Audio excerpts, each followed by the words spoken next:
Este es un tema, el tema de meningitis no es un tema fácil de abordar. Yo solamente voy a tocar ciertos puntos que me interesa que ustedes tengan en cuenta en los niños y las diferentes edades, ¿vale? Meningitis, ¿ustedes qué entienden por meningitis? Inflamación de la meninge, ¿cierto? Que casi siempre están asociadas con infección. Siguiente. ¿Por qué la importancia? Realmente la importancia la tiene porque meningitis está relacionada con mortalidad y está relacionada con morbilidad. La mortalidad, una alta mortalidad, por ejemplo, en meningococo, y una alta morbilidad, porque los niños que sufren de meningitis pueden tener retrasos del desarrollo psicomotriz, pueden tener hidrocefalia y otras complicaciones por meningitis. Entonces, si se dan cuenta, es algo muy grave, que es muy raro tenerla, pero cuando la tienen es algo muy grave. Entonces, la importancia es lo que demanda y lo que significa para unos papás en una familia que un niño sufra de meningitis. Bien. ¿Qué vamos a hacer? Definir la meningitis, comprender algo de fisiopatología, entender los signos y síntomas acordes a las edades, entender los factores de riesgo. ¿Quién tiene riesgo mayor para hacer meningitis? Conocer cómo se hace el diagnóstico, el manejo integral y saber cuáles pueden ser las complicaciones, porque durante ese seguimiento de SR pues tenemos que estar vigilantes de la no presencia o sí presencia, secuelas, y debemos hacer un diagnóstico temprano y oportuno. Entonces, ustedes lo dijeron, el líquido cefalorraquídeo es un líquido que transcurre entre las meninges y él tiene como función principal, como lo dice allí, amortigua. Cuando uno se golpea, él como que es un colchón, nutre el sistema nervioso central y protege. Estos datos son sumamente importantes. Entonces, cualquier lesión a ese nivel puede ocasionar alteración no solamente del sistema nervioso central, sino del resto de los órganos de la columna. ¿Sí? Aquí están las diferentes meninges. ¿Sí? Y aquí está cómo se mueve el líquido cefalorraquídeo. Entonces entendemos como tal que una infección no es solamente a nivel del sistema nervioso central, sino que puede transcurrir por el resto de la médula. Y entonces tendremos arriba encefalitis, meningoencefalitis, mielitis, dependiendo de la localización. También me sirve esta gráfica para entender que lastimosamente y en especial en niños con factores de riesgo van a tener tienen mayor posibilidad de hacer una meningitis. Si yo tengo un trauma en la cabeza, pues puede entrar el trauma, la lesión a nivel cerebral y de allí extenderse. Si yo tengo una infección en la piel por vía hematógena, puede subir también allí. Si yo tengo una gripa, una otitis, una sinusitis, puede extenderse la infección hacia las meninges. Entonces, en especial los niños con factores de riesgo, pilas, porque esos niños con factores de riesgo pueden hacer fácilmente una meningitis que deja secuelas, lignos y mortalidad. Siguiente. Entonces, la etiología de la meningitis. La etiología de la meningitis, como ustedes lo ven allí, son muchas. Y ustedes lo han visto en adultos también. Virales, bacterianas, hongos, tuberculosis, parasitarias. Eso es cierto, pero pásala. La causa más frecuente de meningitis en niños, el 80% son virales y el 15% son bacterianas. Entonces, son muy poca la cantidad de bacterianas. El problema es que de las dos, en especial, las que más producen secuelas y complicaciones son las bacterianas. Por eso voy a hacer énfasis principalmente en las bacterianas. Otras etiologías, y esas virales y bacterianas, la mayor parte son ocasionadas, ahorita lo vamos a ver adelante, por casi siempre los mismos gérmenes. Pero gracias a Dios esos gérmenes tienen vacunas en su gran porcentaje. Entonces los gérmenes más frecuentes bacterianos que ocasionan meningitis son el Haemophilus influenza, el Streptococcus pneumoniae y el meningococo. Son esos tres los bacterianos. Y ustedes saben que vacuna para Haemophilus influenza, si se acuerdan, colocamos a los 2, 4, 6 y hoy hacemos un refuerzo a los 18 meses. Entonces realmente cubriríamos, y si ustedes ven Actuel 2023, actualizado septiembre de 2023, se van a dar cuenta que esa meningitis por Haemophilus influenza no debería existir si nosotros conocemos la protección casi del 100% de la vacuna. Entonces, esa Haemophilus influenza no es tan frecuente encontrarla. Ya después de vacunas aparecieron y desde ese momento empezaron a cambiar esa frecuencia y esa mortalidad que traía esa Haemophilus influenza. El Streptococcus pneumoniae también tuvo cambios en la vacunación y hoy están colocando la 13 valente que protege de los serotipos más frecuentes que producen en especial meningitis. Entonces fíjense que estamos haciendo muchas acciones para bajar esta etiología. Y el otro que queda es el meningococo, digamos que no tiene una vacuna tan específica, pero también tiene vacuna. Y por último, virales no tienen vacuna, digámoslo así, y el otro que tiene vacuna es la tuberculosis, que ustedes saben que se coloca BCG al recién nacido para proteger de dos cosas principales. Primero, de meningitis por tuberculosis y segundo, de una neumonía biliar. ¿Listo? Sí. Esta gráfica yo no quiero que se la aprendan. Con que ustedes aprendan que los gérmenes más frecuentes son virales, todos los virus pueden ocasionar meningitis. Ahorita vamos a ver que gracias a Dios tienen una evolución más con mejor pronóstico y eso, por eso es que no se hablan tanto de las meningitis virales. En cambio, si verán, eso se lo voy a dejar a ustedes aquí en el computador, sí. En cambio, las bacterianas sí dejan mayor secuela y peor pronóstico. Entonces aquí tenemos los gérmenes. Yo les traigo los dibujitos porque ustedes van a pedir en su líquido cefalorraquídeo un grano y tienen que conocer qué tipo de germen es cada uno de ellos, por lo menos las más frecuentes. ¿Qué sería? ¿Qué tipo de germen sería? Gram positivos, pocos, ¿cierto? Mira, hay ya dos, no lo olviden. Digo, pocos gram positivos. Mientras que, si ustedes vean en serie, ¿qué tipo de germen es? Gram negativos intracelulares en su gran mayoría. Entonces no se le olviden, lo negativo, gram negativos, el meningococo, ese si le sale en el líquido cefalorraquídeo, ustedes deben pensar en eso. Y bacilos, digámoslo así, estos dos abajo. Los gérmenes más frecuentes de acuerdo a las edades, esto es pregunta de previo, chicos, porque esto va asociado, anótenlo, porque está asociado a que si tú sabes más, los gérmenes más frecuentes, a esos que le tienes que tirar cuando pones un antibiótico. Entonces, cuando tú encuentras un bebé recién nacido, los gérmenes más frecuentes, sobre todo en el momento del parto y posterior al parto, 72 horas después, son gérmenes que están en el canal vaginal. Y si ustedes se acuerdan, y han pasado muchos de ustedes conmigo, yo le pongo todas las trabas del mundo con el cultivo rectovaginal que está detectando Streptococcus galattiae.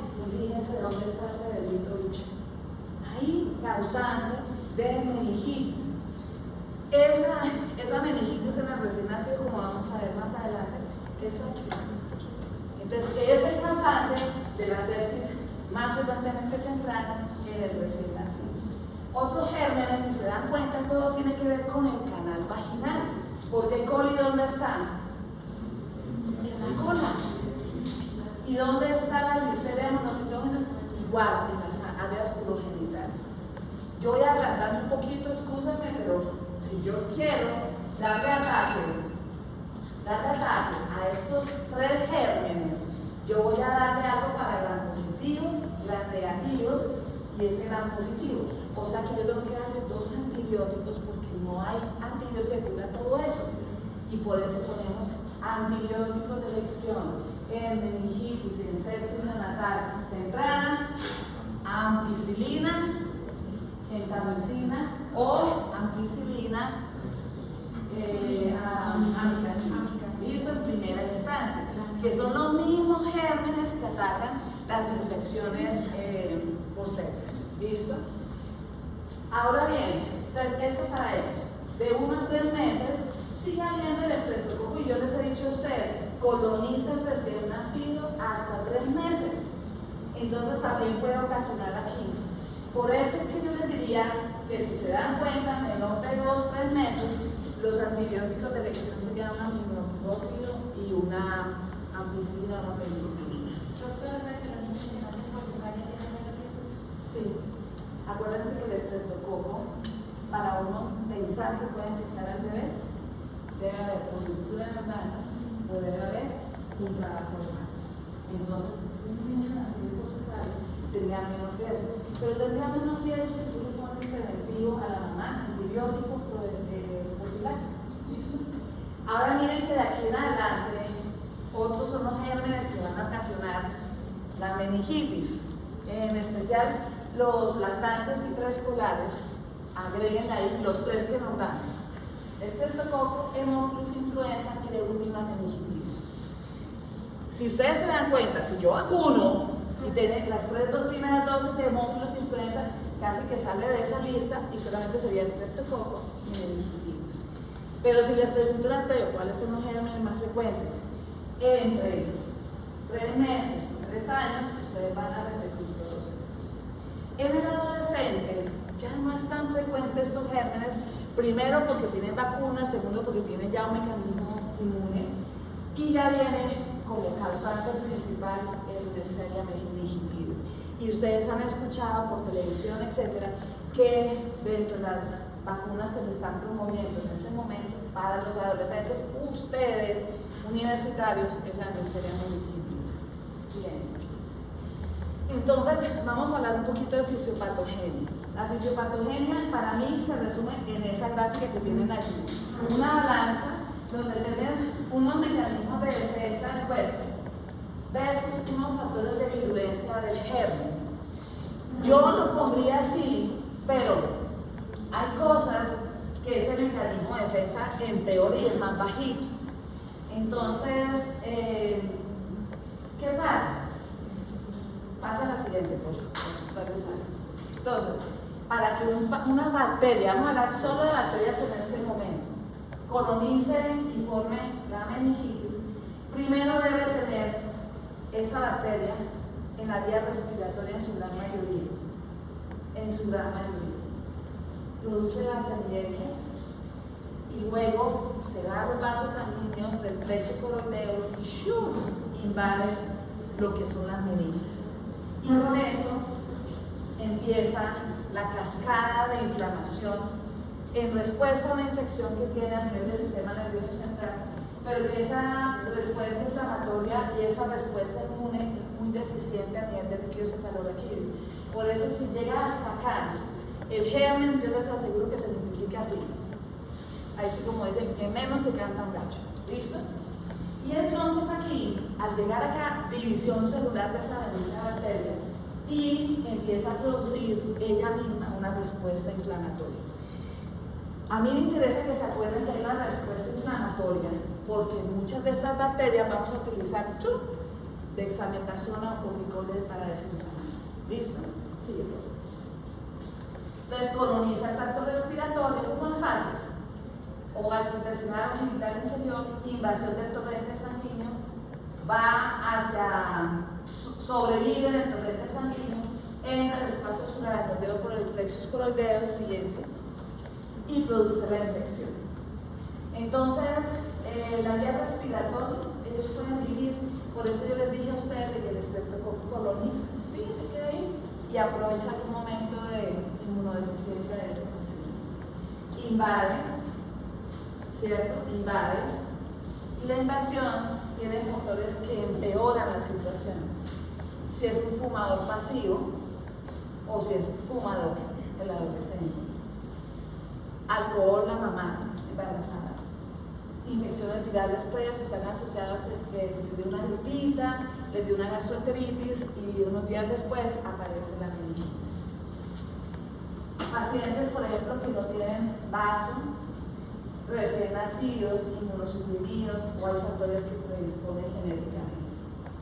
Resulta que para poder pegarse aquí e invadir la vía respiratoria, utilizan pilis, cápsulas, receptores para pegarse a la vía respiratoria, como lo vamos a ver adelante. Y entonces las cápsulas de polisacario de los patógenos invaden y hacen que se mantengan a nivel hemático, invaden la región laringe. Siguiente, por favor. Bueno, entonces está la invasión, lo que les acabé de decir hace un ratito. La inmunidad humoral del líquido cefalorraquídeo es inadecuada. 2. Bajas concentraciones de inmunoglobulinas y complemento en el líquido cefalorraquídeo. 1000 veces más bajas que en el suelo. Entonces, por eso yo les digo que se multiplica así. Se multiplica tremendamente. O sea, cuando ya llegan a la región meningia, lo siento, ahí se multiplica rápidamente y no hay, como no tenemos mecanismos de defensa, como lo dije anteriormente, entonces lo que vamos a ocasionar es inflamación más que con una defensa real. La cantidad de leucocitos son subóptimos por esa actividad osómica disminuida en la actividad bactericida, y lo que se produce es una respuesta inflamatoria severa. Entonces, chicos, tremendo. Nosotros no tenemos sino que prevenir y estar atentos a los niños con factores de riesgo. ¿Sí? Entonces, aquí está el resumen de todo eso. Y les quiero agregar aquí que aumenta la presión intracraniana, baja la uremia, sepsis, baja perfusión, isquemia, y aparte de todo, liberación de todos los neurotransmisores excitatorios, y por eso algunas veces ustedes leen que la meningitis está asociada con convulsiones, no solamente por la misma liberación de aminoácidos excitatorios, sino también por toda la inflamación y la presión intracraniana que aumenta. ¿Sí? Entonces, nosotros tenemos que estar atentos es en los niños o en las personas que tienen factores de riesgo. ¿Qué factores de riesgo ves aquí? Algunos ¿qué ves? Lea acá, ¿no? Me va a leer algo. Exposición reciente a enfermedad de meningitis, tóxica o por... Ya, o sea que yo, si estoy expuesto, o estoy en contacto con las impresiones del niño que una persona tuvo diagnóstico de meningitis por meningococo, tengo el riesgo. Yo quiero que lo dejen en la cabecita, porque si yo tengo ese riesgo, me tienen que dar algo para evitar que yo contamine a otros, que yo me enferme. O sea, quimioprofilaxis. ¿Listo? Infección reciente, especialmente respiratoria, pulónica y asistencia a guardería. Entonces, chicos, los bebés chiquitos que asisten a guardería, yo la verdad pienso que las condiciones sociales nos dan para estar los niños en guardería, pero los exponen tremendamente, Y la otra cosa es que acuérdense que todo lo que tiene que ver con oídos, senos paranasales, pero es que los senos paranasales en bebés pequeños no están formaditos, mientras que los oídos sí se pueden infectar a todo momento con una infección respiratoria. Bueno, la siguiente, ¿qué quiere leer? Viaje recién a zonas indígenas de enfermedad. Entonces hay sitios donde se hace brote, por un solo paciente brote, y ya usted si viaja allá, periódicamente va a tener ese riesgo. Siguiente. ¿Qué quiere leer? Recién nacidos de bajo peso prematuros. Ruptura prematura de membranas celulares, corioamionitis. Infección materna, infección nasal. Ese niño que estuvo hospitalizado por largo tiempo, un prematuro que estuvo en UCI, o un bebé que está en una unidad de cuidados intensivos, tiene mayor riesgo, chicos. Y yo hago hincapié en lo mío, que es la de recién nacidos, porque el recién nacido bajo peso, el recién nacido prematuro tiene mayor riesgo de infección. Entonces, con fiebrecita es igual a meses, es igual a estudio meningitis, porque ellos hacen mayor riesgo, tienen menos sistema inmune para defenderse. Infección materna es lo que ustedes me han escuchado hablar de coriomionitis. La mamá llega con fiebre cuando está antes del parto, durante el parto o después del parto. Y resulta que está con fiebre, taquicardia materna, taquicardia fetal en el caso de estar embarazada. El líquido amniótico se siente caliente, el bebé se siente caliente, lo que bota por la vagina, que se llaman loquios después del parto, está fétido y ves reactantes de fase aguda positivos. Entonces, todo esto está haciéndole pensar que tiene riesgo de infección de cerebro. ¿Qué me da vacunación completa? Chicos, en este momento, yo quisiera no ser odiosa, que no me tomen como odiosa, porque yo siempre hablo de la persona que viene de Venezuela y no es porque no sea, ¿cómo se dice? Xenofóbico, ¿cierto? No, es que sencillamente vienen con esquemas incompletos. Ustedes no han hecho unas historias, y a ese chiquito toca cogerlo y llevarlo a vacunación de una, porque estás poniéndose el bebé, su familia y nosotros. Porque en una casa 12, 13. Y entonces él hace daño, y miren, yo les voy a contar la experiencia de mi hermano, arrendó una habitación. Y él no se dio cuenta, y en esa habitación la arrendaron 3 personas, los papás y el bebé. Y cuando él se dio cuenta, habían 20 personas. Una habitación que era una cosita de nada. Entonces, chicos, ¿cómo no van a tener riesgo de infecciones y entre ellas meningitis? Y por último, si yo tengo antecedente de implante coclear, quiere decir que tocaron el cráneo, rama craneoencefálico, otorrea o salida de líquido cefalorraquídeo, pues hay cuenta de entrada para allá. Defectos anatómicos, desviación ventriculo-peritoneal, inmunocompromiso. Todos estos pacientes tienen riesgo. Entonces, si yo coloco, estos son pacientes con riesgo en el quiz, en el previo, para meningitis, pues todos estos van a aparecer. Listo, y si coloco un niño sano, pues nada, pues regalado ese punto, ¿cierto? Siguiente. Traje esta diapositiva porque quiero que miren. Esa es una encuesta que se hizo en Estados Unidos en 2006-2007, viejita, pero que me interesa que ustedes vean. Miren el menor de 2 meses, la posibilidad de meningitis bacteriana. Y miren la posibilidad en los niños más grandes. O sea que entre más chiquitico sea el bebé, más riesgo tiene de meningitis. Bien. Bien. La meningitis viral, pues es ¿cómo se define la meningitis viral?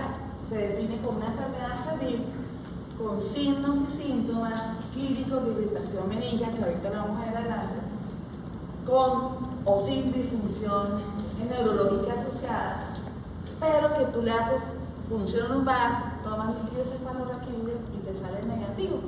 Entonces tú dices, bueno, eso ya de los cultivos, todo salió negativo para bacterias, pues seguramente es una viral.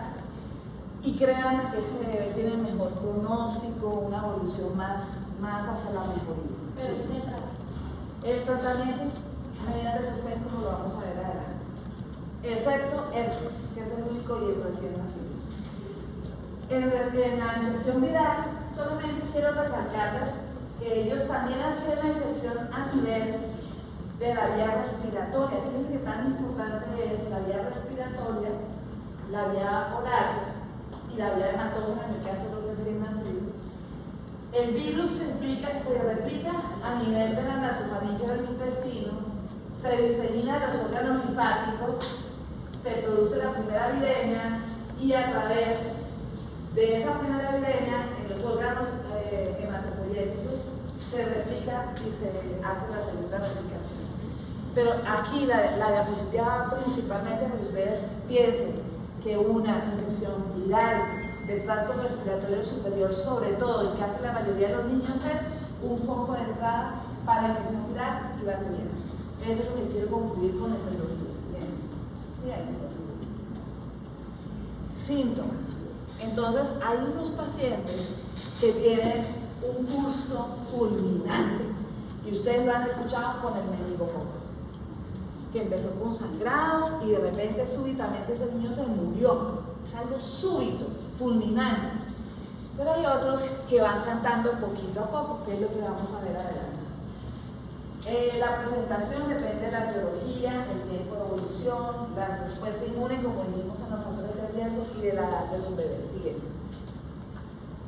Todo eso puede dar una meningitis, todo eso, es decir, una encefalitis con confusiones, ¿cierto? Con irritabilidad, trastorno de conciencia, un síndrome meningio, que lo vamos a ver adelante con los signos meningios, un síndrome infeccioso, es decir, fiebre va a tener ese bebé, pero les tengo mala noticia, el recién nacido no hace fiebre, casi siempre hace distermia o hipotermia y muy rara vez fiebre. Y signos de hipertensión endocraniana como vómitos, papiledema y aumento de la presión intracraneal, como ya lo dijimos anteriormente. O sea, en conclusión, el bebé casi siempre se presenta con el anterior, con un síndrome febril, ¿cierto? Porque es una infección. Casi siempre, ya vimos porque el recién nacido no siempre. Casi siempre es una evolución lenta y progresiva. Casi siempre presenta signos meningios y todo lo que tiene que ver con la irritación meningia, y en casos ya más avanzaditos, en casos de una síndrome encefálico y la hipertensión endocraniana. Siguiente. En el recién nacido, si ustedes ven esa diapositiva aburrida, lo que me interesa que ustedes se acuerden es que eres inespecífico y que ustedes no hacen diferencia entre sepsis y meningitis. O sea que el niño con sepsis tiene que estudiar de meningitis. Y si usted piensa en una meningitis, tiene que pensar en sepsis, porque el recién nacido no focaliza infección. ¿Listo? Signos y síntomas: inestabilidad de la temperatura, trastorno de conciencia, hasta convulsiones. Pero también les tengo mala noticia, lo vamos a ver en la clase la próxima vez, y es que las convulsiones en el bebé puede ser un chupeteo, puede ser un parpadeo permanente, puede ser un movimiento sutil, o sea, no son tónico-clónicas como ustedes han visto, todos los niños no, en eso son sintomatologías muy inespecíficas. Mala alimentación o vómitos, todo eso puede ser hipoglicemia, puede ser dificultad respiratoria, puede ser muchas cosas, chicos. Entonces, cuando ustedes vean un bebé que no come bien, que no le sale, que tiene hipotermia o que fiebre o que tiene dificultad respiratoria, piensen siempre en sepsis y piensen siempre en una meningitis. Las fontanelas ahumadas tienen muy bajo porcentaje. Tiene que llenarse y crecer ese cerebro porque tiene la expansión, porque tiene las suturas separadas, y entonces es muy raro tener eso, y rigidez de nuca dice del 15%. La verdad, yo pensaría que rigidez de nuca en bebés menores de un año es muy raro, muy raro. Signos meningios muy raros menores de un año. Pueden tener apneas, y acuérdense que apneas lo describe el ayer. Laura, mejor hija de los corazones. Mi hija. La apnea la describe el ayer como pausa respiratoria que dure más de 20 segundos o que dure menos de 20 segundos, pero haya bradicardia y desaturación. Esas son las dos condiciones para hablar de apnea. Menos de 20 segundos con bradicardia y desaturación, o más de 20 segundos ya se clasifica como apnea, y es uno de los hallazgos del recién nacido. Siguiente, por favor. Entonces, miren el lactante: fiebre, hipotermia, letargia, mala alimentación, irritabilidad, fontanela lombana, vómitos, diarrea. Chicos, no es fácil manejar chiquitos. Y el menor de 2 años no es fácil hacer este diagnóstico, lo tiene que tener en la cabecita, que si tuvo una infección viral, que si tiene factores de riesgo, para poder llegar a esa conclusión de una meningitis. Ya los niños mayorcitos ya le dicen: tengo dolor de cabeza. Eso es un signo